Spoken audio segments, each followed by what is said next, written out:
Omuntu agoberera embeera nga bwetambula mu ggwanga lya Uganda nnyaffe atera mukadde ke kamu ng'amanyina bulungi eby'emisolo nga bwe bitambula wamu n'ensimbi eziyingizibwa mu ggwanga ayinza kwewuunya bwewuunya singa asanga omuntu ayisa olugaayu oba avuluga wamu n'okujerega munnayuganda ali ku mawanga olw'ensonga nti omwaka gwa 2024 we tuguyingirira okusinziira ku babalirizi b'ebitabo baalaga nti emyaka ebiri egyali giyise Uganda yali eyingiza ensimbi obuwumbi 25 bweddu oba obukadde bwa Amerika obwa dola 6.49 wabula nga ensimbi zino obuwumbi 25 Uganda yali ezifunye bufunyi mu bannayuganda abakola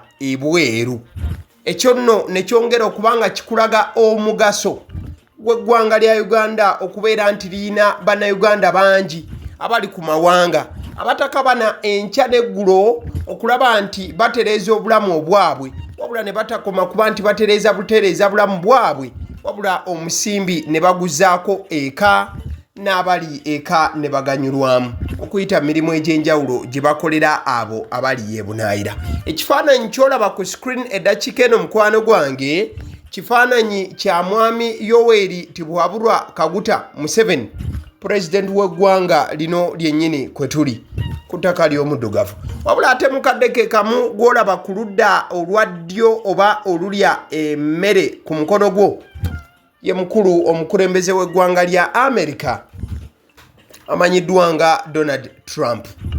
Manye erinnya oliwulidde emirundi mingi.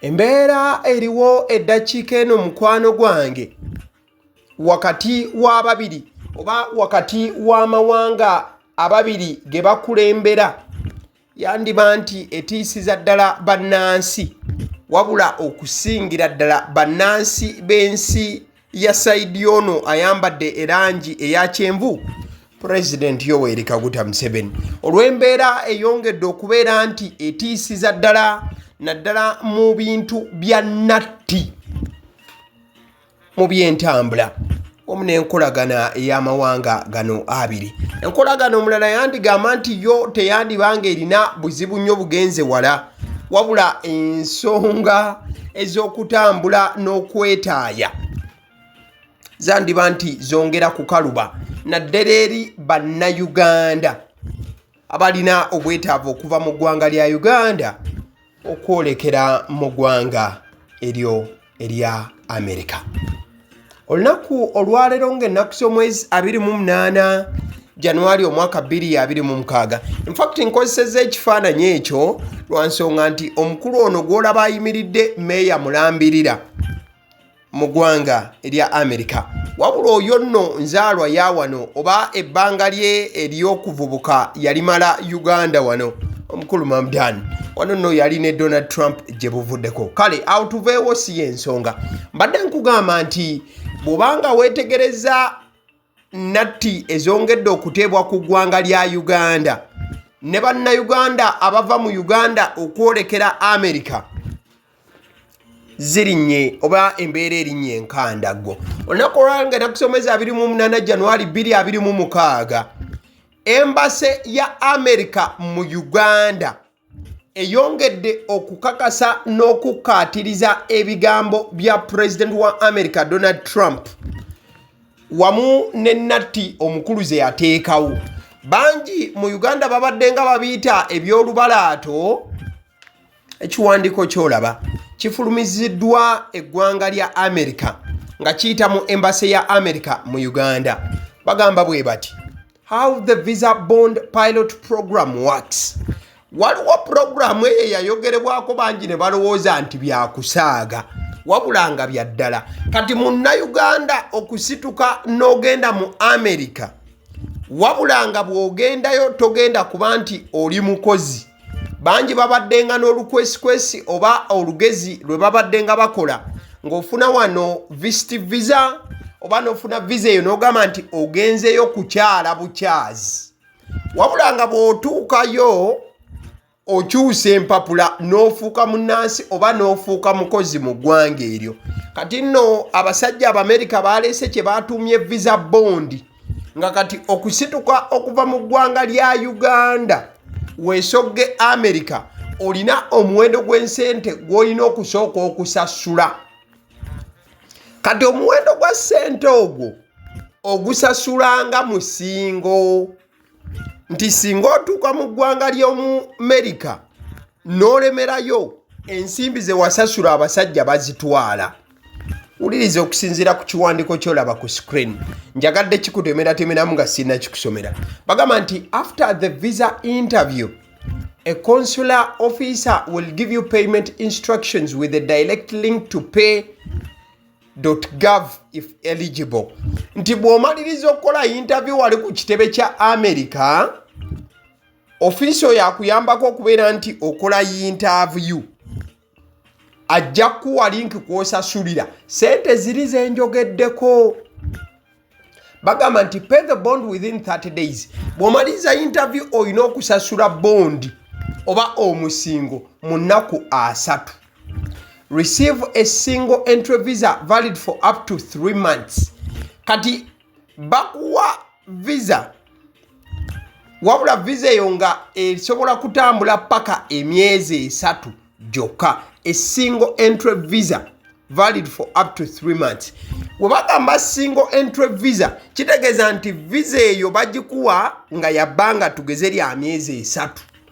Wabula singa kakutaana n'oyingira America n'omalayo wiiki emu n'olinnya n'okomawo mu ggwanga lya Uganda, kitegeeza obeera tokyaddayo. It is a single entry visa. Are we together? Bakubiri bye basobola okuwa visa tugeze ya myezi 3, n'ogenda n'omalayo weeks 2 n'okomawo Uganda, bw'omala n'oddayo n'omalayo weeks 3, olw'ensonga visa ebeera ekyali valid. Kati abasajja bagamba bakukuwanga single entry visa, nti bw'oyingirayo ne kakutanda n'ofuluma oba toddayo, okujjako okuddamu okukola application endala. Wuliriza, enter the United States at pre-selected ports of entry. N'okuyingira oyingirira ewalagiddwa oba ebifo ebyo byokka ebikulagiddwa okubeera nti oyingiriramu. Wulira, upon return home, bond will be automatically cancelled and the money refunded if all visa requirements are met, bracket, including not working in the United States and departing on time. Kati bw'omaliriza nodda e Uganda, omusingo gwo gwe wawaayo bakansolinga sente ne bazikusasula oba ne bazikuddiza ze wawaayo. Wabula basooka kebera oba ebisaanizo byonna wabigoberera.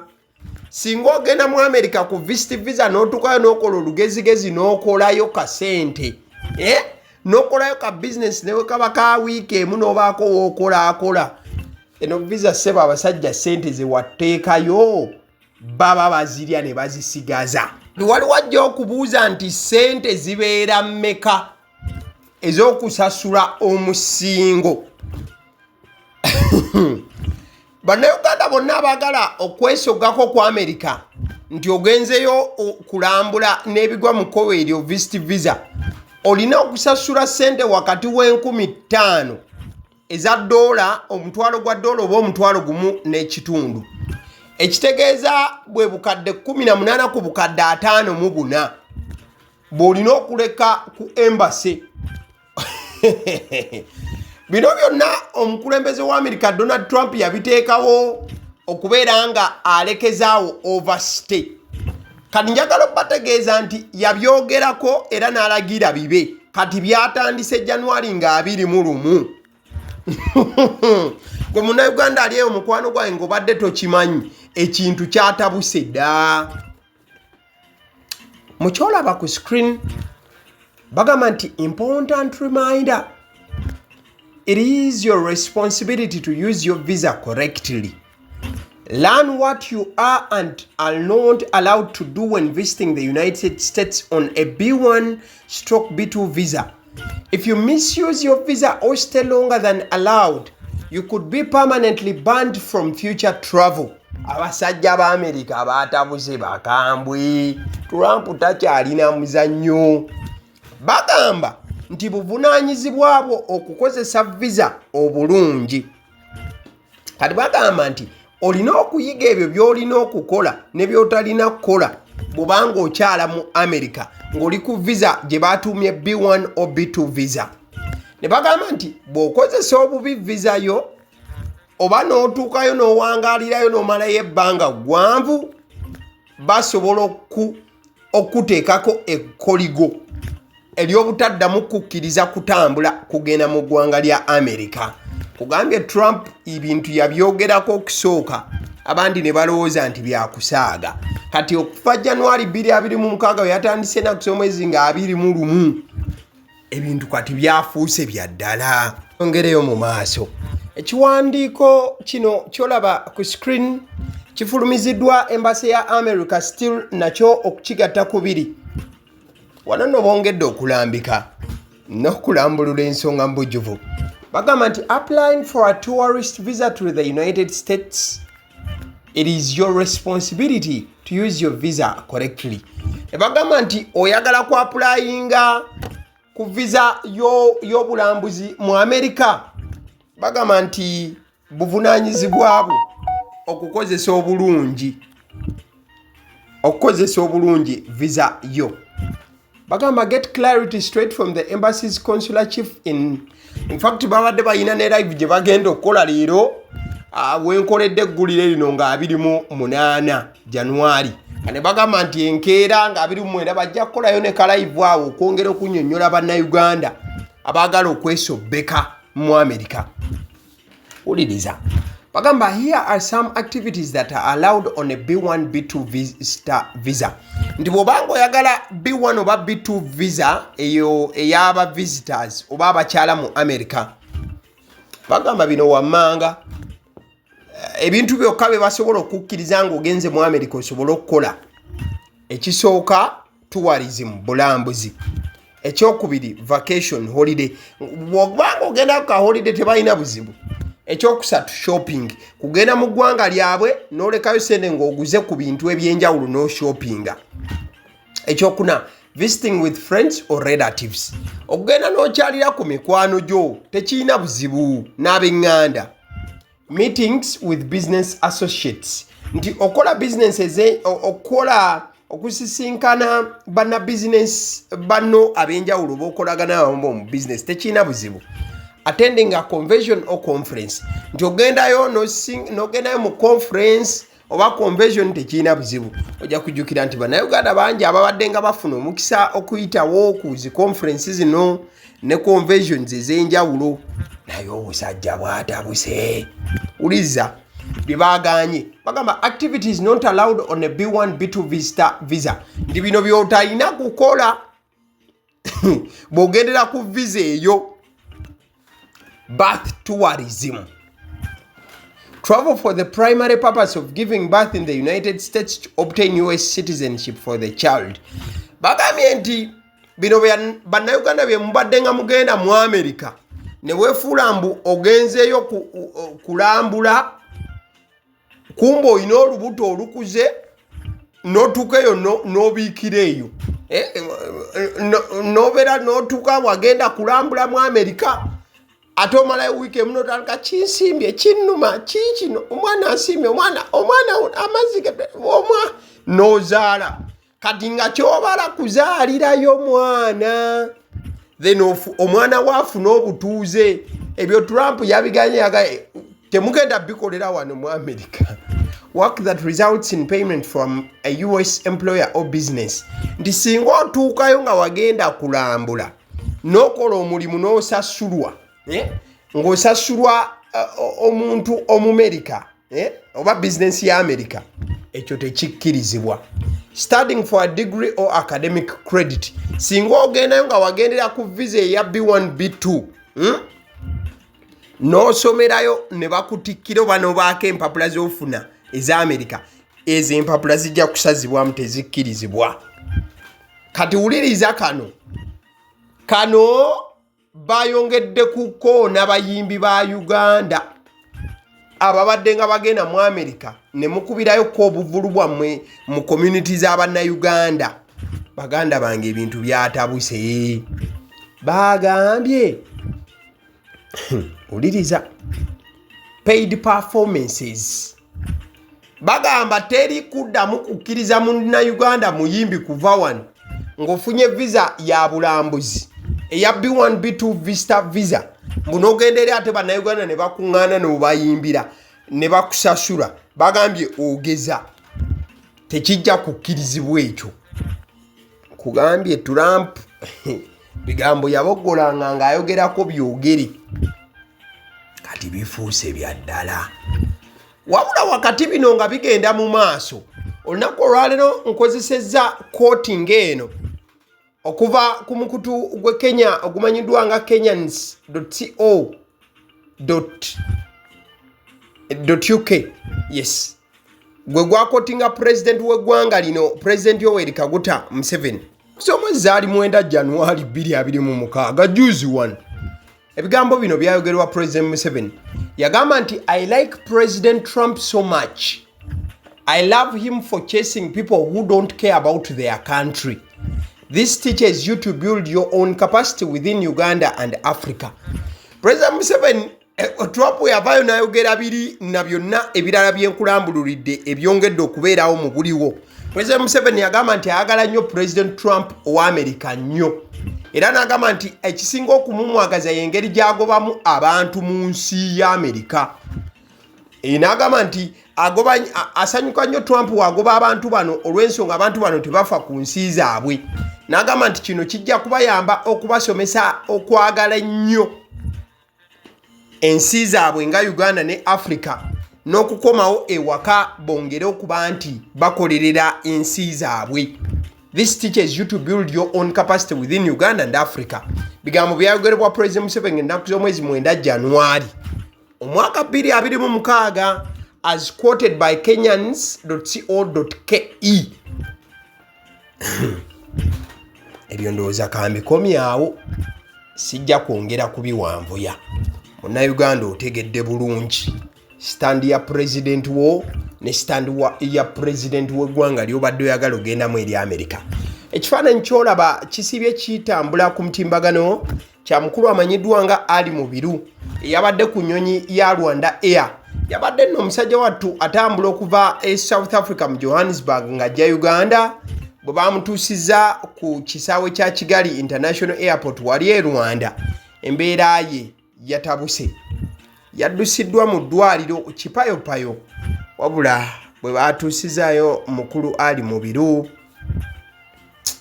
mu ddwaliro yaddusiddwa bakoze buli kisoboka okutaasa obulamu bwe wabula teyasobodde yavudde mu bulamu bw'ensi eno. Kati obuyambi obwetaagibwa bwe bw'okubeera nti bw'obanga omukulu oyo mu kifaananyi wali omulabyeko omumanyi oba omanyi abafamire ye mubategeeze nti Ali Mubiru eyabadde ku nnyonyi ya Rwanda Air eyabadde eva Johannesburg ng'ejja Uganda bwe yatuuse e Kigali ku kisaawe embeera y'obulamu bwe neetabuka nnyo kakana nga addusiddwa mu ddwaliro gye yafiiridde. Ategedde tegeezaako gwesobola otegeezaako obubaka butuuke gye bulina okutuuka. Ekizimbe ky'olaba mukwano gwange olwo lubiri kookomya amaaso. Omanyi abamu ku mmwe temutera kubanga mufuna emikisa gino. Oyinza okuba tofunanga ku mukisa kulaba ku lubiri luno. Olunaku lw'eggulo ng'ennaku z'omwezi 27 Ssaabasajja Kabaka Ronald Muwenda Mutebi owookubiri yasiimye n'alambula ku lubiri lwe olw'ekigo mu ssaza Busiro. Yino emmotoka osobola okuba nti ogirengera. Omuteregga yasiimye n'alambula ku lubiri lwe olw'ekigo mu ssaza lya Busiro. So simanyi omulabi w'Agaliwo obadde olubiri luno olumanyi obadde wali olulabyeko muganda wange lwanyiridde era nga womanyi omuteregga ebintu bye bibeera bya class. Ssaabasajja Kabaka Ronald Muwenda Mutebi owookubiri wangaala nnyo ayi maaso moogi. Ale nzikiriza nkutegeeze ku bannaffe aba Honey Bites bagamba nti bo omulimu gwe bakola gwa kukolera byakulya eby'abaana abadda ku masomero. Bwe tugamba abaana abadda ku masomero saabo bokka abadda ku masomero wabula n'ababeera ewaka balina package ey'ebyokulya eby'abaana mu line efaananako bw'etyo. Gwe bakubire bukubizo bagambe njagala package y'ebyokulya by'abaana abali ku masomero oba abaana abalya ebyokulya. Balina ebyokulya yogera ku daddies, yogera ku binyeebwa, amawogola, yogera ku bagiya, yogera ku cupcakes, yogera ku donuts. Osobola okubafuna ku 0709 78 75 08. Ate era mukadde ke kamu bw'oba oyagala ku pizza size yonna era namba y'emu. Ate era mukadde ke kamu bakola ne cake eza buli mukolo babayita aba honey bites. Njagala n'okutegeeza ku bannaffe aba Alson Painters UG, bano basiizi ba langi era nga balina obukugu mu kusiiga langi era bamanyi ne langi ki egenda ku kizimbe kyo era mu ruumu ki. Tebasobola kuddira langi yandigenze mu kisenge ate ne bagisiiga mu ddiiro ey'omu dining ne bagisiiga mu kinaabiro. Nedda, Alson Painters UG omulimu gw'okusiiga langi bagukugukira ddala. Basiiga ebizimbe okuviira ddala ku ruumu emu paka ku makalina n'amakalina. Gwe bakubira ebukubizo bagambe nti Alson Painters UG namaliriza okuzimba ekizimbe kyange. In fact ne bw'oba olina ekizimbe nga kikadde nga olaba langi yaakyo efaanana si bulungi, Alson Painters UG bazze kugonjoola nsonga eno. Bakubire ku 0705 1936 be bannaffe aba Alson Painters UG. Aba Sedi Omusunsuzi erinnya eryange yenze aba Sedi Omusunsuzi. Yenze atuula emabega w'omuzindaalo buli lunaku era ly'eddoboozi ly'owuliriza ku mukutu guno aba Sedi Omusunsuzi ly'eddoboozi eryo era ng'omukutu kwoli gwe guno ogwagaliwo. Nagamba nti information yonna gy'olaba ku channel eno tetugattamu kintu kyonna ate tewali kye tutoolamu. Information nga bw'eba eyingiddewo ffe bwe tugikwata ne tugikuwa. Kati gwe omulabi n'osalawo ki eky'okukozesa information eyo. Kati ky'ogenda okukola mukwano gwange bw'oba omaliriza okulaba vidiyo eno, likinga, commentinga ki ky'olowooza, mukadde ke kamu subscribinga bw'oba nga omukutu guno oli mupya. Ate era mukadde ke kamu sharingira mikwano gyo girabe vidiyo eno ate ne videos endala ku mukutu guno. Agaliwo YouTube channel, mwebale kutulaba.